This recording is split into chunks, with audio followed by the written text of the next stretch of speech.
Hello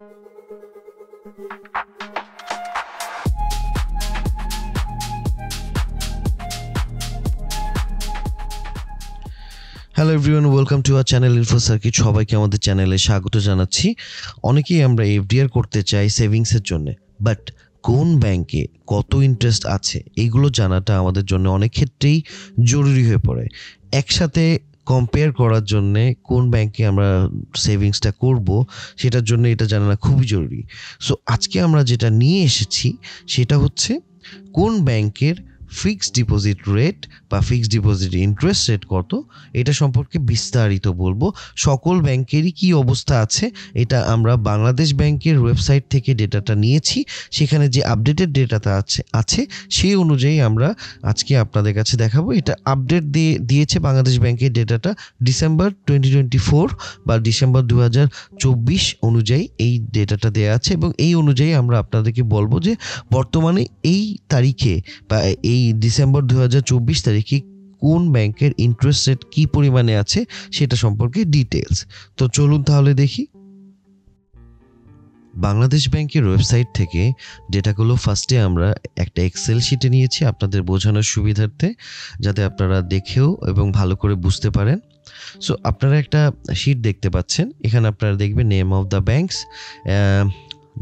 বা সাইডে দেখবেন নেম অফ দ্য ব্যাংকস দেওয়া আছে কলাম ঘরেগুলো, এবং হচ্ছে রো কলামে দেওয়া আছে ফিক্সড ডিপোজিটের টেনরগুলো, যেমন 3 থেকে 6 মাস বা 3 মাস বা 6 মাসের নিচে, 3 মাসের বেশি বা 6 মাসের নিচে, 6 মাস থেকে 1 বছরের নিচে, 1 বছর থেকে 2 বছরের নিচে, 2 বছর থেকে 3 বছরের নিচে, এবং 3 বছর এবং তার বেশি সময়ের, এরকম একটা লেন্থ দেওয়া আছে, রেঞ্জ দেওয়া আছে।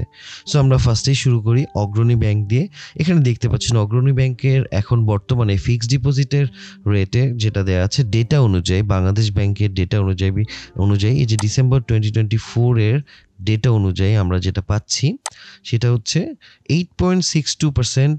এটা সব থেকে বেশি 6 মাস থেকে 1 বছরের নিচে এরকম একটা সময়ের জন্য, এবং 8.5 কোনো একটা স্কিমের ক্ষেত্রে এটা পেয়ে যাবেন। বেসিক ব্যাংকের ক্ষেত্রে আমরা দেখতে পাচ্ছি সেটা 7 থেকে 9.25 এবং 7.25 থেকে 10% পর্যন্ত আছে, এবং সর্বোচ্চ দেখছি 10.67%। এটা বেসিক ব্যাংকের জন্য। বিডিবিএল এর জন্য সর্বোচ্চ 9% আছে। জনতা ব্যাংকের জন্য আপনারা দেখতে পাচ্ছেন এটা 9.25%, এটা সর্বোচ্চ আছে। রূপালী ব্যাংকে সর্বোচ্চ আছে 9%, আবার সোনালী ব্যাংকের ক্ষেত্রে দেখছি সর্বোচ্চ আছে 7.45%। সো আমরা এই ব্যাংকগুলো দেখলাম।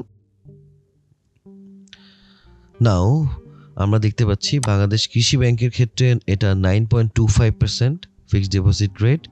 তারপরে প্রবাসী কল্যাণ ব্যাংকের ক্ষেত্রে দেখতে পাচ্ছি 5.5 থেকে 6%-এর ভেতরে আছে। রাজশাহী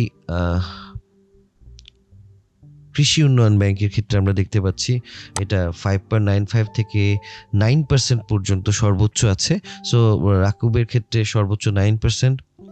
আবার দেখছি এখানে নাও আমরা চলে আসি প্রাইভেট কমার্শিয়াল ব্যাংকসগুলো কি আছে। সর্বপ্রথম দেখছি এটা অ্যালফাবেটিক্যাল সিরিয়ালে আমরা যাব।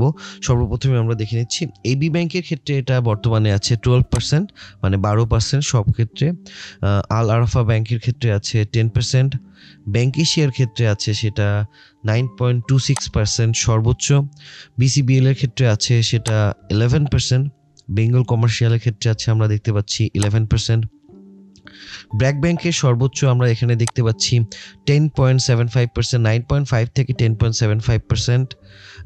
সিবিবিএল এর ক্ষেত্রে দেখতে পাচ্ছি এটা 10.75% আছে সর্বোচ্চ।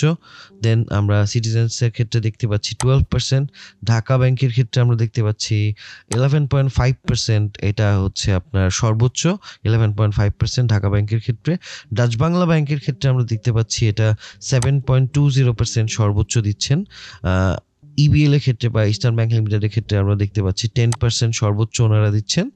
এক্সিম ব্যাংকের ক্ষেত্রে দেখতে পাচ্ছি 11%। ফার্স্ট সিকিউরিটি ব্যাংকের ক্ষেত্রে 9.5, জিআইবিএল এর ক্ষেত্রে দেখতে পাচ্ছি এখানে 11% সর্বোচ্চ দিচ্ছেন। আইসিবির ক্ষেত্রে 9.61, আইএফআইসি ব্যাংকের ক্ষেত্রে আমরা এখানে দেখতে পাচ্ছি 10.12%। ইসলামী ব্যাংকের ক্ষেত্রে আমরা দেখতে পাচ্ছি 10.7 বা আমরা দেখতে পাচ্ছি 11%, এটা 3 ইয়ার্স অ্যান্ড অ্যাবাভ, এই 3 বছর বা তার বেশি সময়ের জন্য রাখলে পরে এই ক্ষেত্রে দিচ্ছেন। আপনারা কিন্তু দেখতে পারবেন এখানে আমি মান্থ টেনর বেসিসে আমি করে দিয়েছি যাতে আপনাদের বুঝতে সুবিধা হয়। যমুনা ব্যাংকের ক্ষেত্রে আমরা দেখতে পাচ্ছি 11%, এমডিবিএল এর ক্ষেত্রে আমরা দেখতে পাচ্ছি 11.25%, মার্কেন্টাইল ব্যাংকের ক্ষেত্রে সেটা 10.5% সর্বোচ্চ, এমজিবিএল এর ক্ষেত্রে সর্বোচ্চ 11.5%, এমএমবিএল এর ক্ষেত্রে 12%, 4.75 থেকে 12% এটা সর্বোচ্চ তারা দিচ্ছেন। মিউচুয়াল ট্রাস্ট ব্যাংকের ক্ষেত্রে আমরা পাচ্ছি 9% সর্বোচ্চ, এনবিএল এর ক্ষেত্রে পাচ্ছি আমরা কত 10.5% এটা সর্বোচ্চ এনাদের ক্ষেত্রে। এনসিসিবিএল এর ক্ষেত্রে ব্যাংক লিমিটেডের ক্ষেত্রে কত পাচ্ছি আমরা এখানে 10%, এনআরবিবিএল এর ক্ষেত্রে আমরা পাচ্ছি কত, এনআরবি ব্যাংকের ক্ষেত্রে 13.46% পাচ্ছি, এনআরবি ব্যাংকের ক্ষেত্রে এনআরবি সিবিএল এর ক্ষেত্রে পাচ্ছি 11.25%, ওয়ান ব্যাংকের ক্ষেত্রে পাচ্ছি আমরা 9.62%, পদ্মা ব্যাংকের ক্ষেত্রে পদ্মা ব্যাংক দিচ্ছেন 11.5%, প্রিমিয়ার ব্যাংক দিচ্ছে 11%, প্রাইম ব্যাংক দিচ্ছে 10.5% সর্বোচ্চ, 4.5 থেকে 10.5% দিচ্ছেন ওনারা। পূবালী ব্যাংকের ক্ষেত্রে আমরা সেটা পাচ্ছি 9.38%, এটা সর্বোচ্চ ওনাদের ক্ষেত্রে। এস ব্যাংক লিমিটেড এনারা দিচ্ছেন 11.5%, শাহজালাল দিচ্ছেন 8.5% সর্বোচ্চ, সীমান্ত ব্যাংক দিচ্ছে 11.00%, মানে 11% দিচ্ছেন, এসআইবিএল দিচ্ছে 12.25%, সাউথ ইস্ট ব্যাংক দিচ্ছে এখানে 11% সর্বোচ্চ, স্ট্যান্ডার্ড ব্যাংক দিচ্ছে 8.75%, এটা তাদের ক্ষেত্রে সর্বোচ্চ, দ্য সিটি ব্যাংক দিচ্ছেন 10.04%, এটা তাদের সর্বোচ্চ রেট থাকছে। 10.23%, এখানে 2.81 থেকে 10.23 এটা সর্বোচ্চ দিচ্ছেন দ্য সিটি ব্যাংক। ট্রাস্ট ব্যাংকের ক্ষেত্রে আমরা যেটা দেখছি, ট্রাস্ট ব্যাংক দিচ্ছেন 9.50%, এটা অনেক টেনরের ক্ষেত্রেই দেখছি এনারা দিয়ে থাকেন। ইউসিবিএল এর ক্ষেত্রে আমরা দেখছি এটা 11 ফিক্সড ডিপোজিট রেটটা হচ্ছে 11.50%, ইউএনবিএল এর ক্ষেত্রে সেটা কত হচ্ছে 11.50, সেম, সরি সর্বোচ্চ থাকছে 12% ইউএনবিএল এর ক্ষেত্রে। উত্তরা ব্যাংকের ক্ষেত্রে সর্বোচ্চ তারা দিচ্ছেন 8.75%।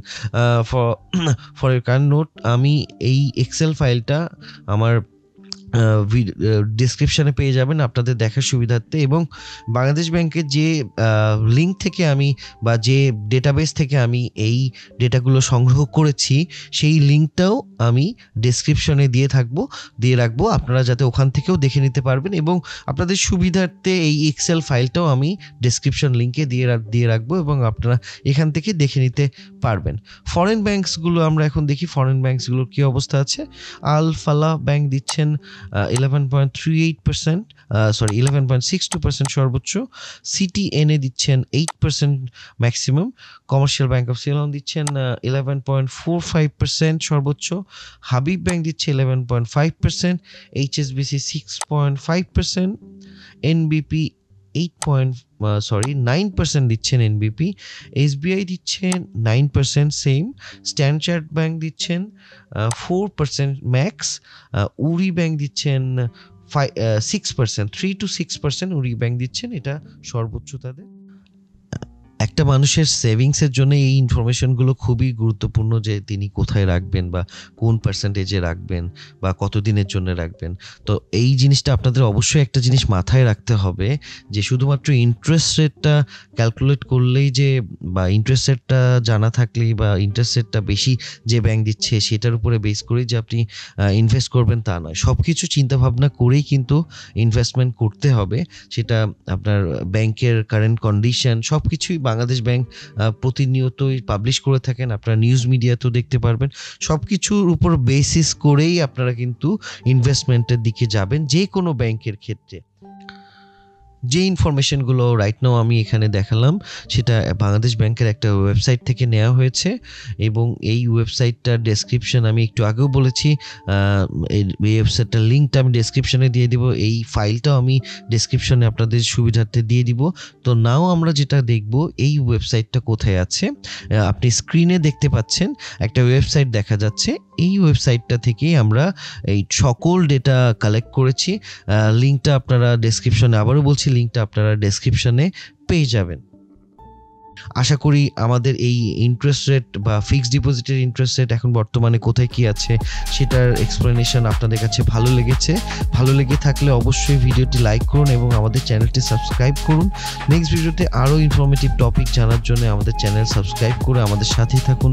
আসছি নতুন ইনফরমেশন নিয়ে আপনার কাছে আগামী কন্টেন্টে। ধন্যবাদ সবাইকে।